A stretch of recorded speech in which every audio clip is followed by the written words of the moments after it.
Mga kwento ni Thelmo.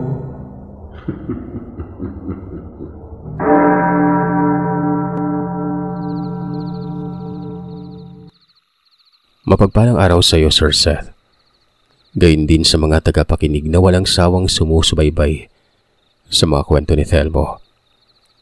Maging sa side channel mo na Sir Seth Mga Animations. Tawagin niyo na lamang po ako sa pangalang Arman. Kagaya ng karamihan, ako ay nakasubaybay mula pa noon. Nahilig ako sa pakikinig sa ganitong kwento. Ito na rin ay dahil sa lolo ko noon na siyang nagsimula kung bakit kami nagkaroon ng paniniwala sa ganitong bagay. May karanasan kasi ang lolo ko na itago na lamang natin sa pangalang Enteng. Maraming karanasan. Dahil isa siyang manggagamot. Hindi lang partikular sa panggagamot kung hindi, napasubok din siya sa mga elemento. Ang medyo kakaiba dito, Sir Seth, itong si Lolo Enteng, nagkaroon ng kaibigang isang aswang. Ito ang nagturo sa kanya sa kung ano-ano ang klase ng mga aswang nun. Marami pala. At ang iba ay nabanggit na sa mga kwento. Pero meron pa rin na hindi pa. Walang naging bansag sa mga uri nila. Nangyari ito sa kapanahunan ni Diosdado Macapagal. Taga Surigao si Enteng, pero lumipat sila ng Cagayan de Oro. Hindi naging maganda ang pamumuhay nila doon bilang mananagat. Pinili ng kanyang mga magulang ang magtanim na lang dahil may lupain naman sila sa Cagayan de Oro noon. Ang edad ni Enteng na mga panahong ito, mahigit 20 na. May kapatid na babae. Matanda lamang siya ng 2 taon. Itago na lamang natin ito sa pangalang Sarah. Habang ang mga magulang naman nila, sina Tatay Andres at Nanay Piring. Nakuha ni Enteng ang pagkahilig sa panggagamot doon pa sa Surigao. Dahil ito sa impluwensya ng kapatid ng kanyang tatay. Hindi pa gaano kabihasa si Enteng pero sapat na ang kaalaman niya para makapanggamot ng lokal. Nung nasa Cagayan na sila, naging tahimik lamang si Enteng nun. Katulad ng nasa Surigao, may mga manggagamot din sa Cagayan, lalo na sa liblib sila nakatira. Katunayan, isa sa malapit nilang kapitbahay doon ay isa ding albularyo. Sobrang tanda na nito na wari ba umano na kapag nakalimutang huminga kahit saglit lang, mamamatay na. Yung ultimong matisod lang, tigo kagad. Lampas 100 taong gulang na umano ang edad noon at sobrang tanyag nito sa lugar na yon. Itago na lamang natin siya sa pangalang Ansoy o Tatang Ansoy. Mga 1 ektarya lamang ang layo ng bahay nito sa kanila. Pero nasa dulo yun na kung saan wala na mga tirahang nakasunod. Minsan, kapag walang trabaho sa Enteng, pumupunta siya doon. Nakikiusisa, nanonood at nakikiramdam sa mga ginagawa ng matanda sa tuwing may inaasikasong pasyente. Malit lamang ang bahay ng manggagamot. Kubo na aakalain mong guguho na dahil sa sobrang luma. May kasamang matandang ito. Isang binata na kaidaran lamang ni Enteng.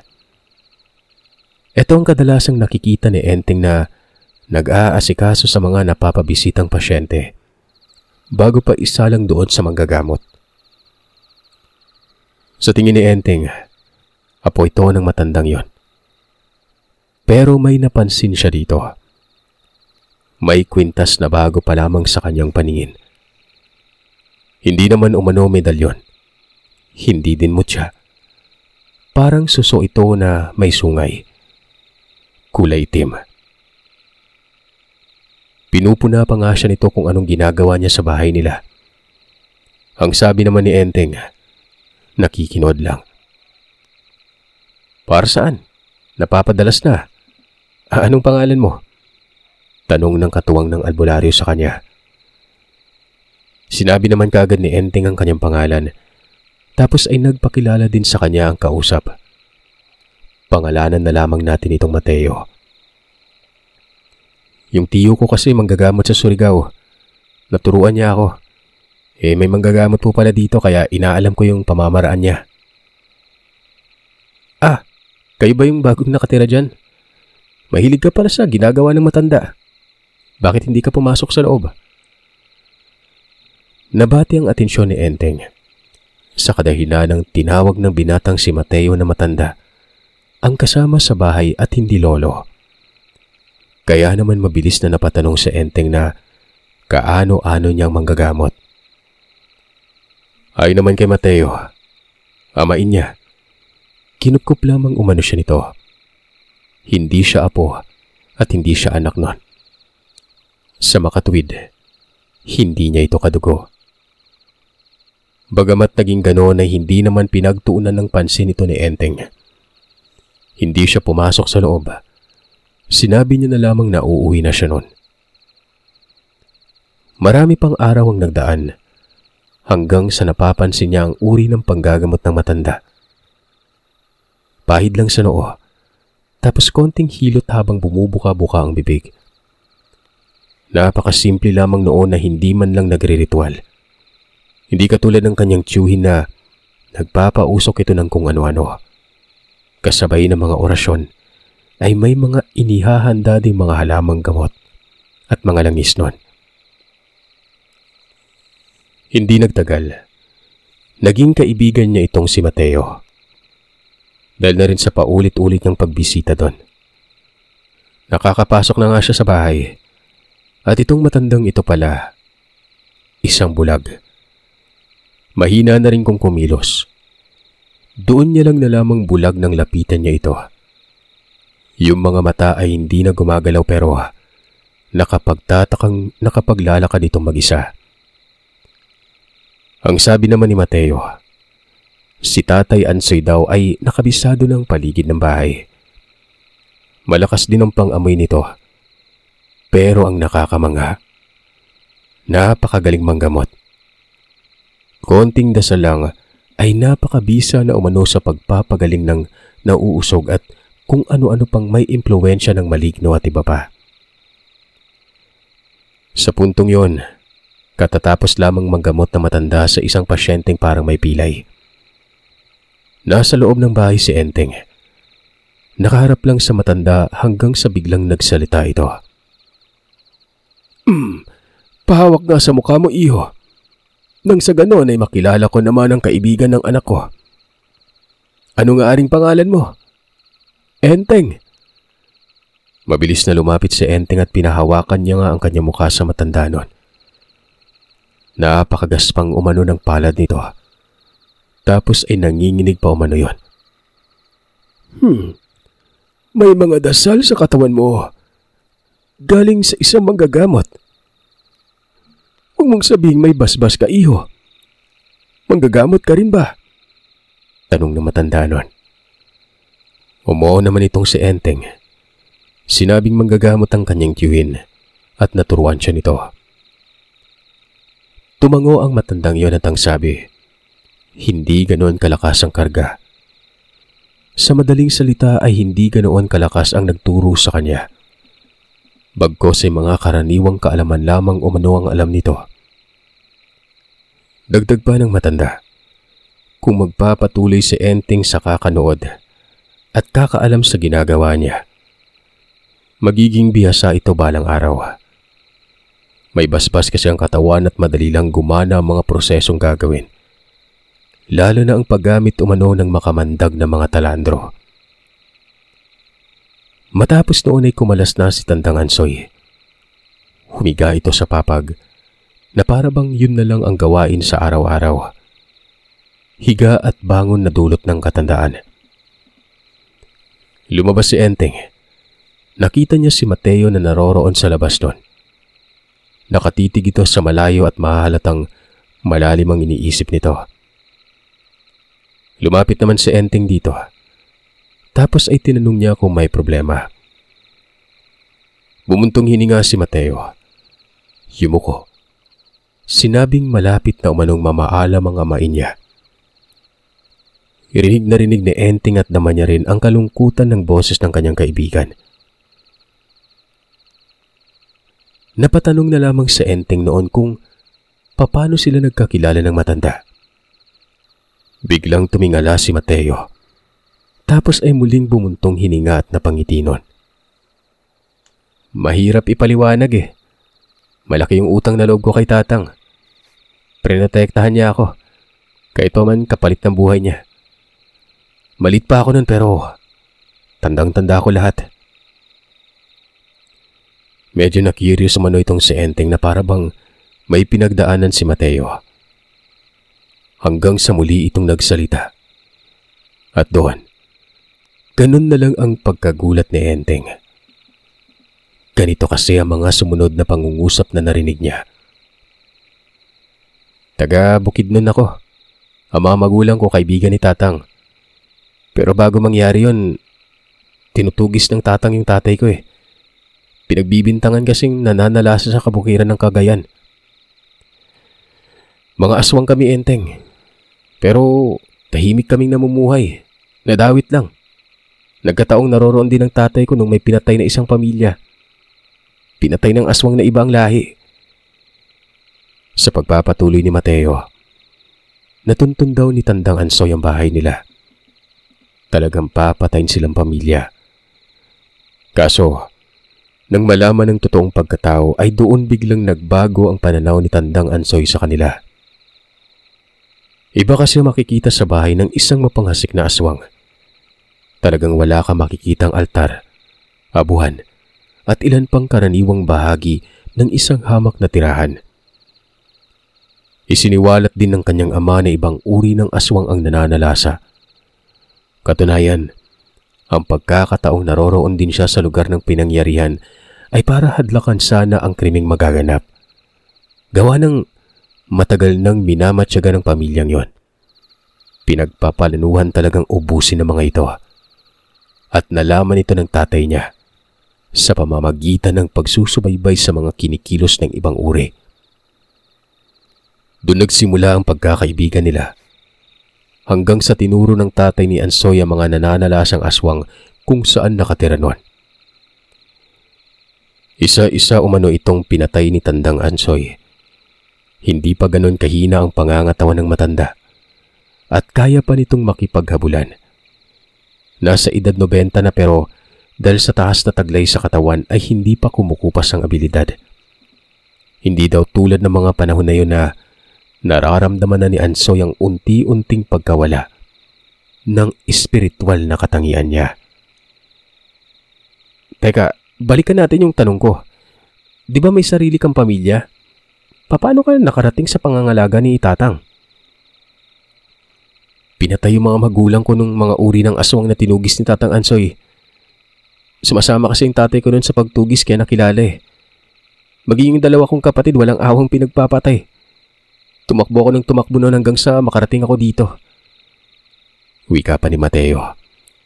Sinumbong niya ang lahat ng nangyari noon. Binalikan ni Tatay Ansoy ang bahay.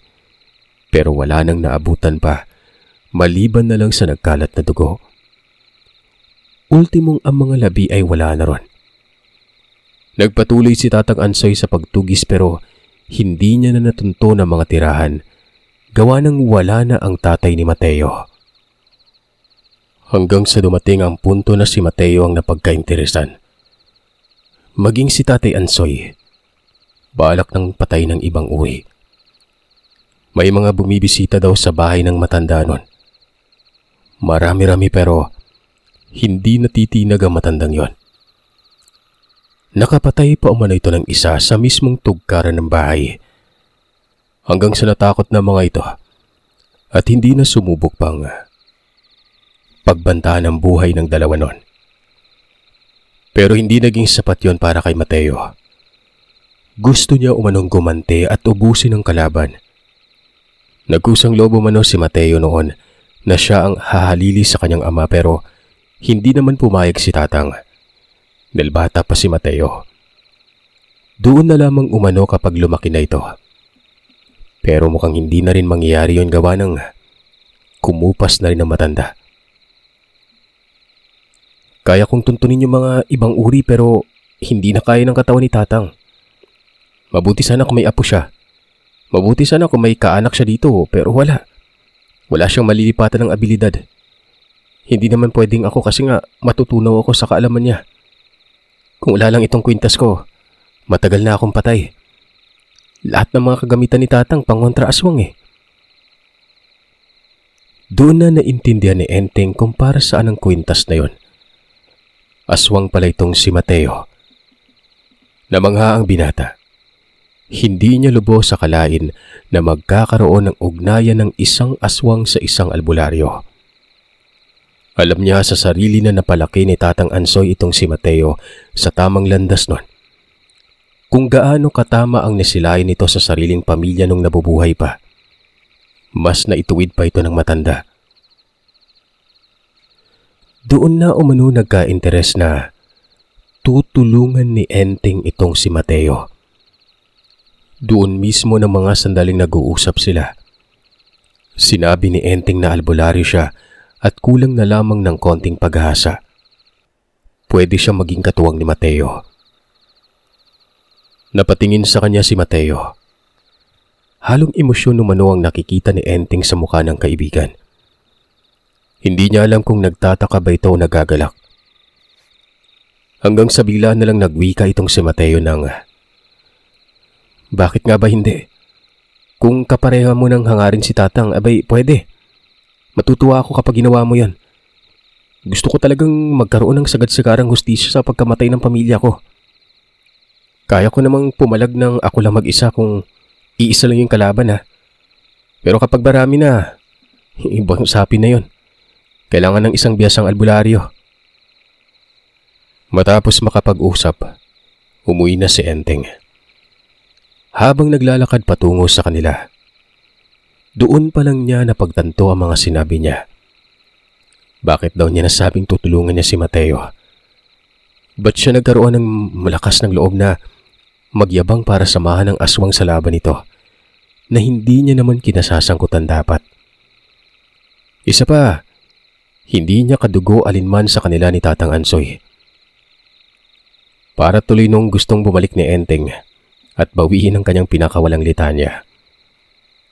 Pero wala na eh. Tapos na siyang magtanim ng katagang yon. Na siya namang magiging batayan ng kanyang kaibigan para magtiwala sa ito sa kanya. Sa madaling salita, napasubo si Enteng nang wala sa oras. Ang masaklap dyan, wala pa siyang karanasan sa aswang. Ultimong ang makakita man lamang nito sa personal. Hindi niya pa nasilayan nun. Kinabukasan, maagang ginising si Enteng ng kanyang nanay. Ang sabi nito ay bumisita umano si Mateo. Kapuputok pa lamang ng araw. Naroroon si Mateo sa beranda. Kausap pa nito ang dalaga niyang kapatid. Nawari nang lalandi ang kapatid niya kay Mateo noon. Noon pa man kasi, nang magsimula na silang maging kaibigan ni Mateo, ay lagi nang nagtatanong itong kapatid niyang si Sara patungkol kay Mateo. Pero hinahayaan niya lang. Tutal ay dalaga naman ito. Pero sa pagkakataong yun ay tila ba natakot si Enteng gawa ng alam niya na ang pagkatao ng kaibigan nun. O Sara, anong ginagawa mo dito? Aga mo naman. Mateo, nga pala. Bakit ka napadalaw? Anong problema? Umalis ka na, Sara. Nay, si Sara nanglalandi na naman. Mabilis na umalis si Sara nun. Si Mateo naman, napayuko na lamang habang kamot-kamot ang ulo niya. Pinahiya mo naman yung kapatid mo. Wala namang ginagawa yun eh. Ikaw talaga. Wala ka bang tiwala sa akin? Gusto ka daw makausap ni Tatang Enteng. Mukhang importante ata yung mga sasabihin niya sa'yo. Napakunot ang mukha ni Enteng, lalo na nang makita niya ang reaksyon ng mukha ni Mateo. Para bang nagagalak ito. Tapos ay nakatitig sa kanya. Walang ano-anong umalis kagad sila nun. Habang naglalakad, sinabi ni Mateo na isiniwalat niya na kay Tatang Ansoy ang gustong mangyari na Enteng. Na kesyo tutulong ito para na rin maipagpatuloy ang adhikain ng matanda nun. Adhikaing naudlot, dulot ng katandaan. Natuwa si Tatang Enteng. Basta gusto kanyang kausapin. Ba't mo naman sinabi kay Tatang? Pinag-isipan mo muna sana. Kapatid ko lang siguro yung sadya mo dun sa bahay namin eh. Huwag mong papatulan yung kapatid ko ah. Aswang ka pa naman. Banat ni Enteng nun. Napatawas si Mateo. Umiiling at sinabing sobrang layo na ng mga iniisip ni Enteng. Sus, ginuuni mo. Puryagaba at puryabuyag. Maganda yung kapatid mo pero wala akong gusto sa kanya. Basta, kailangan nating kumilos na, Enteng. Teka, nagmamadali ka ba? Isasalang mo kaagad ako. Kahapon pa lang ako nakapagsabi tapos laban na kaagad. Tumango at inamin ni Mateo na nagmamadali talaga siya. Gigil na umano siya nun para pumatay ng aswang na pumatay sa kanyang pamilya. Dagdag pa nito, baka umano tuturuan si Enteng ng mga malalalim na karunungan. Walang kaanak si Tatang at sa tingin niya ay si Enteng na ang papasahan ng kabuang karunungan nito. Nang makarating sila sa bahay, nakabungad ang matanda sa bukana ng pinto. Nakaupo ito doon at nakatitig sa may silangan. Tirik na tirik ang pagkakatitig ito na para bang nakakakita. Nandito na ba si Enteng? Enteng, iho. Amoy banig ka pa. Natutuwa ako at napili mo palang tumulong.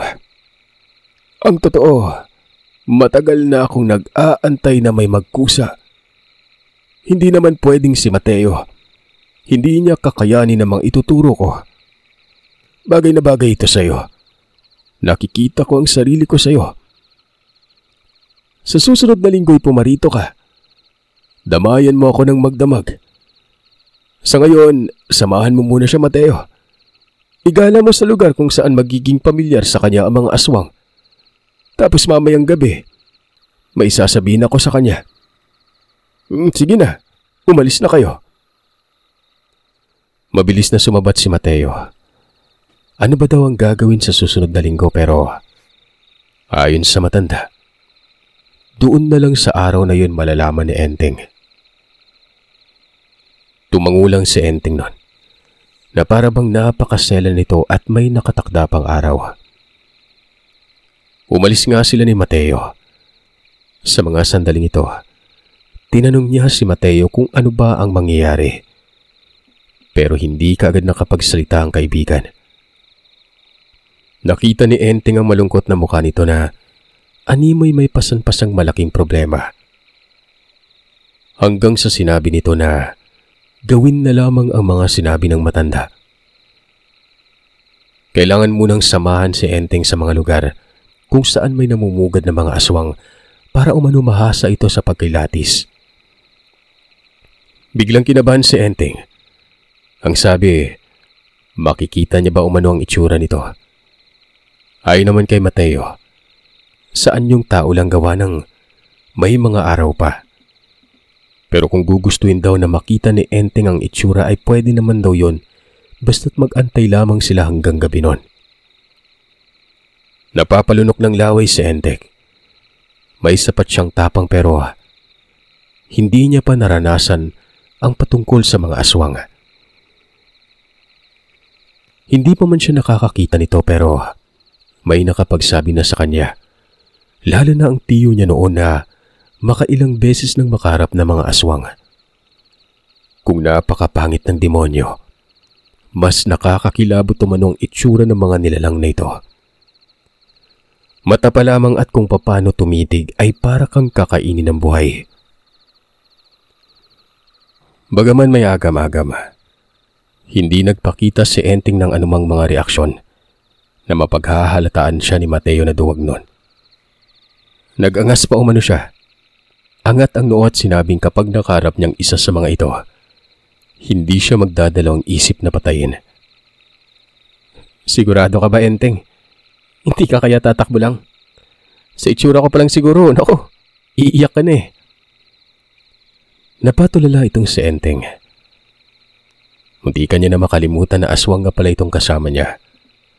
Nasa taong anyo pa at hindi niya nasilayan ng totoong itsura. Para bang nabahag umano siya ng mga sandaling yon, lalo na sa daloy ng pananalita ni Mateo na napakaseryoso. Hanggang sa makarating sila sa gubat. Sobrang layo na nun. Nauuna si Mateo sa paglalakad. Kasabay ng magandang panahon, taguhin ng hangin, hagapas ng mga dahon, huni ng mga ibon at unti-unting pagkabasag ng hamog sa kakahuyan. Dahil sa pagtama ng liwanag ng araw, pahintu-hintu sila ng lakad noon. Habang nangyayari yon ay nakikita ni Enteng si Mateo na para bang may inaamoy-amoy. Bigla na lang kasing itong umuupo. Sumisinghot-singhot yon. Malayo pa yung pupuntahan natin pero may mga naaamoy na ako dito. Tiyak gumagala yung mga aswang hanggang sa dito. Isa lang ang ibig sabihin, may balak ang mga to sa lugar. Sariwa pa yung bakas oh. Tingnan mo yung punong yun. Yun oh. Huy, Enteng! Saan ka ba nakatingin? Nawaglit kasi ang atensyon ni Enteng kay Mateo nang makakita siya ng isang babae na naglalakad sa kabilang parte ng bundok. Ngumuso si Enteng. Sinabi niyang may babae sa gubat. Mabilis na tumayo si Mateo. Nakita niya rin ito. Ang sabi, posibleng aswang daw yon pero hindi niya alam kung anong uri. Tingnan mo muna yung tinuro ko sa'yo. Yun oh, nakikita mo ba yung kalmot na yan? Isipin mong galing sa bayawak. Kalmot yan ng aswang. Pataas yan sa puno. Tambayan dito. Tara, sundan natin yung babae. Walang ano-anong tumango agad si Enteng nun. Nagtatatakbo sila nun. Nagtaka ang binata. Sobrang bilis umanong tumakbo nitong si Mateo na para bang hindi sumasayad ang mga paa sa lupa. Wala man lang kaabog-abog yon. Samantalang siya ay hirap na. Nakarating sila sa isang batis. Sangi ang tawag dito. Maliit na ilog na namamagitan sa dalawang bundok. Nahirapan si Enteng gawa ng ang kabilang parte ay napakataas. Ganun na lang ang gulat ni Enteng nang bigla siyang dakmain ni Mateo. Parang umano siyang bata noon na tinulak hanggang sa makarating sa bandang itaas nun. Napamura si Enteng. Napatitig siya kay Mateo. Ang sabi ng binata, anong klaseng tao itong si Mateo? Nakalimutan mo na ata na aswang ako ah. Huwag ka na magtaka. Ako ang magiging sandata mo. Ikaw naman dapat sandalan ko. Yan yung taktika nila tatay nun at si Tatang Ansoy. Tara na, baka mawala pa yung babaeng yun. Hindi nakapagsalita si Enteng. Sumunod na lamang siya kay Mateo. Nawala ang babae pero may nakita silang bahay. Maliit na bahay. Payak na karaniwang kubo lamang ito. Ang sabi ni Mateo ay may nakatira sa bahay na yon. Pero tao, walang kakaiba. Naamoy kong may buntis dito. Kakaiba talaga yung samyo ng sanggol. Nakakaakit.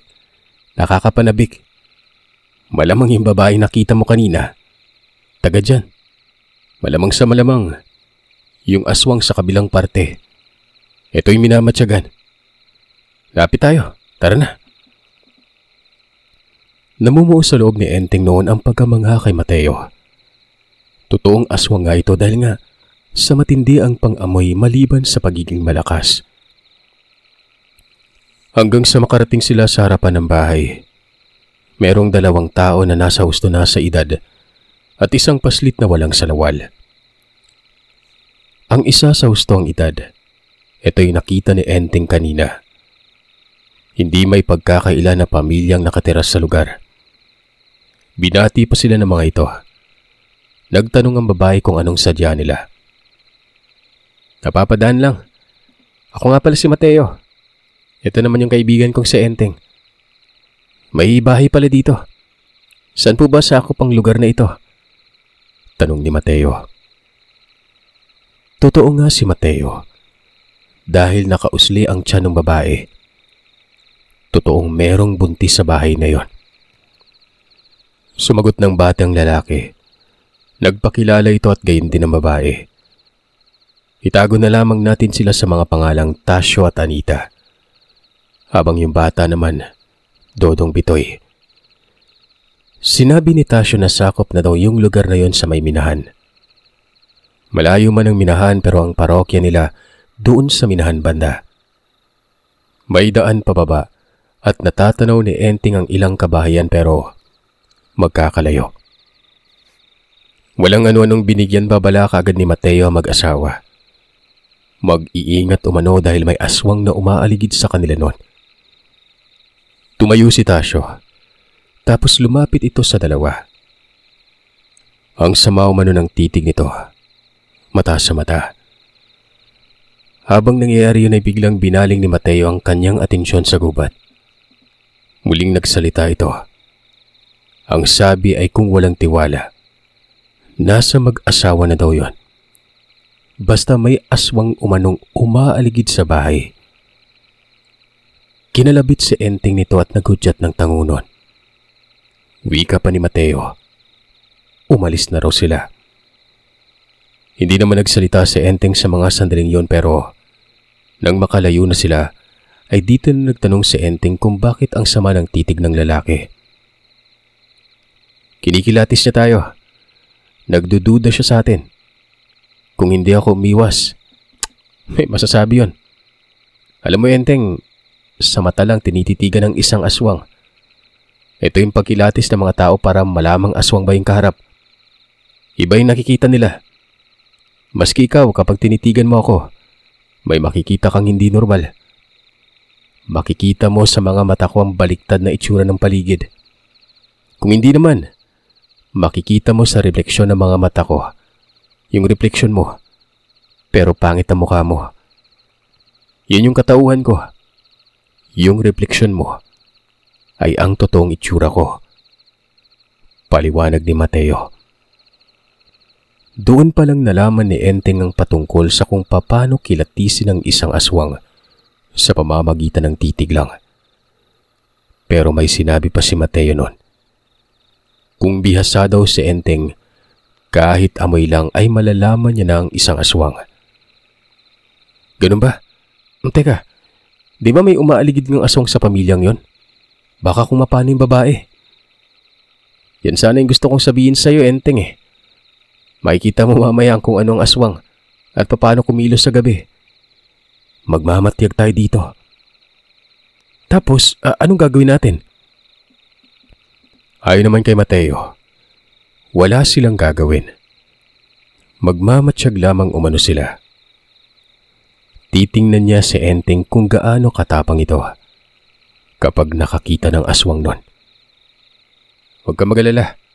Walang mangyayari sa'yo. May mga orasyon ka naman eh. Kailangan lang yung pagtibayin. Saka na lang natin puksain yung gumagambala dito kapag handa ka na. Hindi pa naman oras para mapanalasa yung mga aswang. May ilang araw pa ito dahil maliit pa yung tiyan ng babae. Tumangulang si Enteng. Nawari ba'y sinusubok siya ni Mateo. Kumagat naman siya at sinabing kung bibigyan siya ng pagkakataon, hindi niya na lang aantay na mahasa pa siya. Kung pwedeng patay ng aswang ay gagawin niya kaagad yon. Talaga? Wala kang dalang itak. Anong gagawin mo, makikipagsuntukan? Makikita natin yung tapang mo mamayang gabi. Walang takbuhan ha. Hindi nga sila umalis sa lugar. Doon sila tumambay sa sangi. Itong si Mateo ay nakita ni Enteng na kumain ng pagong. Buhay na pagong na tinuklap lang ang bahay at nilantakan ng maliit na laman. Nakaramdam daw ng takot si Enteng kay Mateo noon. Sinabi niyang wala bang ibang makakain at pagong pa talaga. Ayon naman kay Mateo, kumakain siya ng pagkain normal pero hindi daw siya nabibigyan ng lakas sa katawan. Nagkakasakit pa umano siya, kaya paminsan-minsan ay kumakain siya ng hilaw na karne. Ito yung mga alagang manok umano niya na nakita ni Enteng sa paligid ng bahay ni Tatang Ansoy. Isa akong purong gabunan, Mateo. Yung gabunan, isa sa pinakamalakas na aswang. May 2 anyo ako, pahapyaw at buo. Yung buong anyo ko makikita mo lang kapag may buwan. Hindi ko nasasagad ang anyo ko kapag walang buwan eh. Malakas ako pero may mas malakas pa sa akin at mas brutal. Maraming uri ng aswang. Yung pumatay sa pamilya ko, mga dagwit, mga lahi ng kaskas. Aakalain mong lumilipad pero naglalakad lang. Magaling silang magmanipula at hindi din madaling mapatay ah. Maliban na lang kapag may bihasa dahil kaya silang patumbahin ng walang kahirap-hirap. Dagdag pa ni Mateo, kung hindi daw nabago ang landas ng kanilang angkan, malamang ay masahol pa sa dyablo ang pamilya nila Mateo. Pero dahil na rin sa pagnanais na magkaroon ng normal na buhay, pinilit ipagsiksikan ng sarili sa sinasamba ng karamihan. Pinilit maging mabuti at yun na ang napanindigan nilang prinsipyo kalaunan.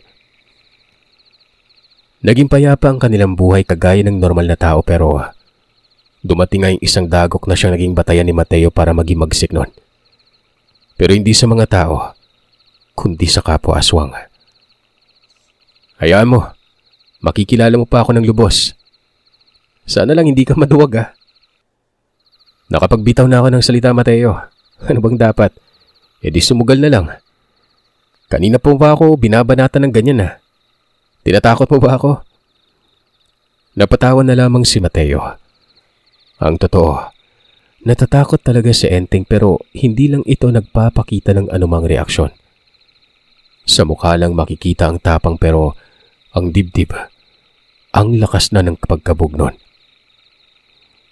Pagsapit noon ng takip silim, doon na sila muling umakyat pero ilang distansya ito sa bahay. Sinabi na ni Mateo na nakamatsyag na daw ang mga nilalang sa kabilang parte. Doon ito sa punong may bakas. Nakapatong na doon at hindi lang nag-iisa. 3 umano. Kasunod noon ay nagmura si Mateo. Dagwit umano ang nasa lugar. Bigla itong nagalit at ang sabi, kung magpapakita sa mga sandaling yun ng mga ito sa malapit, susunggaban niya.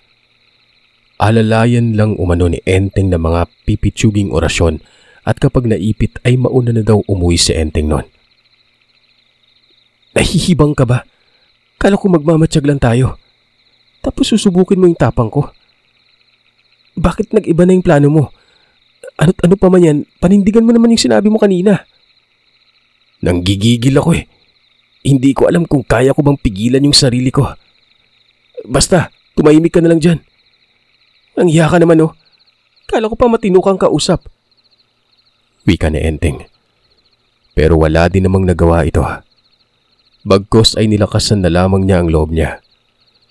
Alam niya sa sarili na ibang mundo na ang ginagalawan niya sa puntong yon. At tiyak, sa kauna-unahang pagkakataon ay makakakita siya ng aswang at makakaharap pa nila ito. Nakikita niya ang galit sa mukha ni Mateo.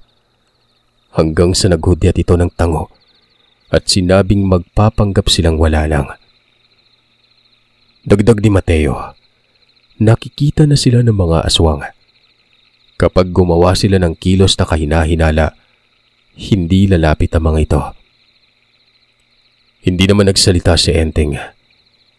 Umupo sila sa isang gilid, tapos naghit-hit umano ng tabako itong si Mateo. Inabutan pa si Enteng pero tumanggi ang binata. Hindi daw siya sanay manigarilyo nun. Nagtataka si Enteng gawa ng hindi na asiwa sa usok itong si Mateo. Sa pagkakaalam niya, ayaw ng mga aswang sa usok pero hindi na siya nagtanong pa. Inisip niya na lang na ibang klaseng aswang yung takot sa usok nun. Kalma lang ha, Enteng. Kunwari nakatingin tayo sa ibang dako tapos nag-uusap. Pero maging alisto ka. Mabilis ang mga dagwit. Hindi mo mamamalayan na napapadaan na pala yan sa gilid mo. Dito yung bakas nila banda. Kaya dito dadaan yung mga yan. Nakikita mo ba yung punong yun sa tabi ng bahay? Doon umaakyat yung mga animal na yan. Pinagsasawaan nila ng buong magdamag yung amoy ng sanggol. Yun na nga ang nangyari. Abay, nagtawanan pa silang dalawa na parang mga timang, pero sa loob ni Enteng, kinakabahan siya. Walang ibang laman ng isip kung hindi ang pagsibat at ang daan kung saan siya tatakbo sakaling may mangyaring hindi maganda. Hanggang sa bigla na lang umanong umalinsangan. Si Mateo ng mga sandaling ito, pasipat-sipat na. Kung kaya naman si Enteng ay naging alisto na rin nun. Hilaw na rin ang pagtawan niya sa mga oras na ito. Hanggang sa sumambulag na ang napakabahong amoy. Napatakip ng ilong si Enteng at ang sabi ay saan ba galing umano ang napakabahong amoy na yon.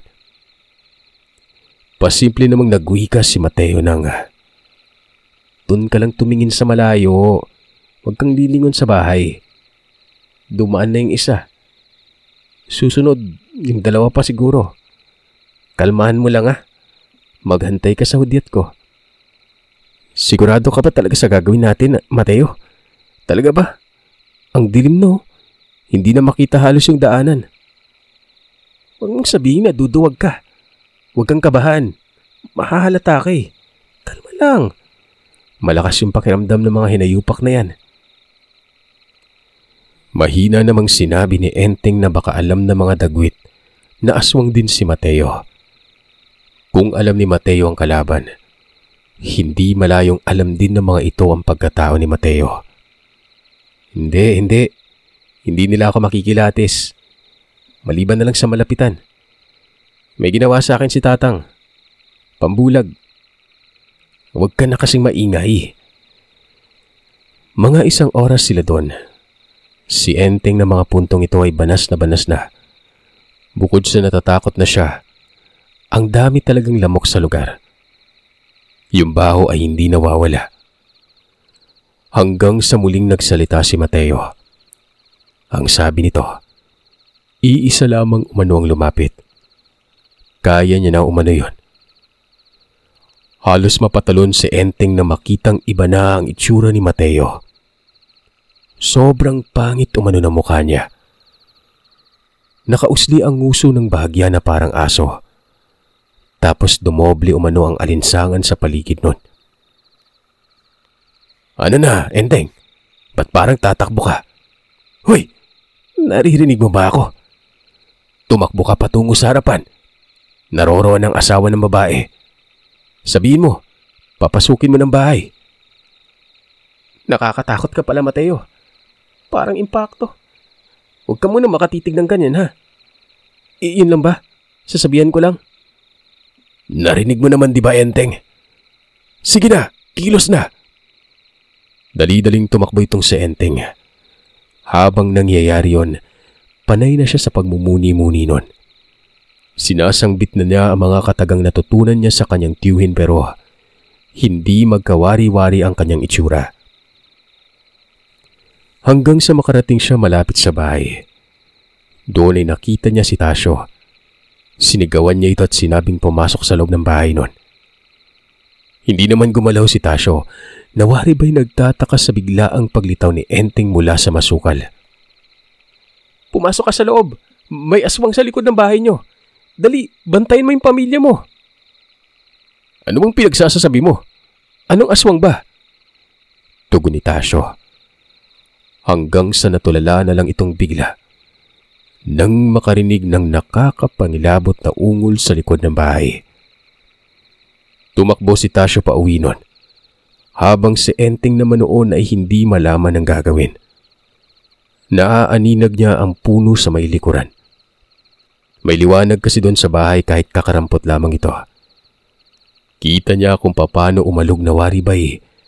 Tinamaan ng malakas na hangin ang punong yon. Nang hindi na makatiis, tinungo niya ang likod ng bahay. Habang papalapit doon, naroroon pa rin ang ungol na waribay dambuhalang aso at baboy ang nag-aaway. Hanggang makita niya ang dalawang imahe sa ibabaw ng puno. Alam niyang isa sa mga ito, walang iba kundi si Mateo. Ilang saglit lang ay bumagsak ang dalawa sa lupa. Nagpagulong-gulong hanggang sa makarating na doon sa kakahuyan sa baba. Nang mawala ng pag-ungol, dito niya na narinig ang pagtawag ni Mateo. Mabilis namang lumapit si Enteng nun. Ganoon na lamang ang pagkagulat nito nang makita niya si Mateo na nasa anyong tao na. Pero may bitbit siyang parte ng aswang nun. Itong nilalang na bitbit ni Mateo ay ibang-iba ang itsura kumpara sa pagiging aswang nitong kaibigan niya. Kung pangit si Mateo, mas pangit umano yung aswang na yon. Bumalik ka sa bahay ng pamilya at manghiram ka ng pangsindi. Nawala yung pangsindi ko ng tabako eh. Susunugin natin to. Mabuti na lang wala yung mga kasama. Hindi ko alam kung saan sila eh. Malamang hindi nila alam na patay na tong isa. Hindi na nagsalita pa si Enteng. Mabilis na tumungo ito sa bahay. Halos hindi pa siya pagbuksan ng pintuan. Sinisigawan si Enteng na huwag manggambala nun. Hindi ako aswang. Ako yung kanina, Tasyo. Pahiram ako kahit pangsindi lang dahil pinatay ng kasama ko yung aswang dito. Dalian mo. Sumilip sa bintana si Tasyo. Nang makita si Enteng ay pinagbuksan ng pinto ang binata. Tapos nagtanong kung ano bang nangyari. Saka ko na lang ipapaliwanag. Pahiram mo na lang ng pansindi oh. Pinahiram nga si Enteng nun. Sumunod si Tasyo sa kanya. At doon, nakita niya na ang bangkay ng nilalang. Hindi nakapagsalita si Tasyo. Nakatulala lamang ito at halata sa mukha ang pagkatakot. Sinabi ko naman sa inyo na may aswang eh. Parang nagdududa ka pa kanina. Magpausok po kayo dito. Ayaw ng aswang na ito sa usok. Lalo na yung amoy ng matatapang na damo. Sinunog nga ang labing yon. Hanggang pagkatapos ay umuwi na sila. Nabagabag umano si Enteng ng mga sandaling yon. Bagamat nakapatay ng aswang itong kasama niya pero iniisip niya ang pamilya doon. Baka umano balikan ng mga ito at harasin na. Hindi na pagmamasid ang gagawin kung hindi perasahan at lalot na matayan ng kaanak. Paano na yung pamilya doon, Mateo? Ano sa tingin mo ang mangyari sa kanila? Lalo na kapag nalaman ng mga kaanak nung napatay mo na nabawasan sila eh. Doon pa talaga sa lugar na yun namatay. Yun din ang inaalala ko, Enteng. Bukas babalik ako. Ikaw naman, doon ka lang sa bahay ni Tatang. Makinig ka sa lahat ng sasabihin niya sa'yo. Tumangulang si Enteng. Nakarating silang malalim ng gabi. Ang sabi ni Tatang Ansoy, bumisita daw ang tatay ni Enteng. Hinahanap siya. Pero sinabihan niyang kasama ni Mateo. Babalik din. Ba't nga palang tagal niyo? Amoy dagwit kayo ah. Mateo, nariyan ka ba? Anong ginawa mo? Tanong ng matanda. Habang kinakapa-kapa nito ang pinto pababa ng bahay. Tang, pasensya na. Napasubo po eh. Nag-iisa lang naman yon. May buntis eh. Sa may bandang minahan. Inabangan na lang namin yung dagwit tapos ayun, napatay ko. Nagalit si Tatang Ansoy. Huwag daw magsisinungaling dahil ang dagwit hindi kumikilos na mag-isa lang. May mga kasama ito. Hindi nagsalita si Mateo pero sumabat si Enteng.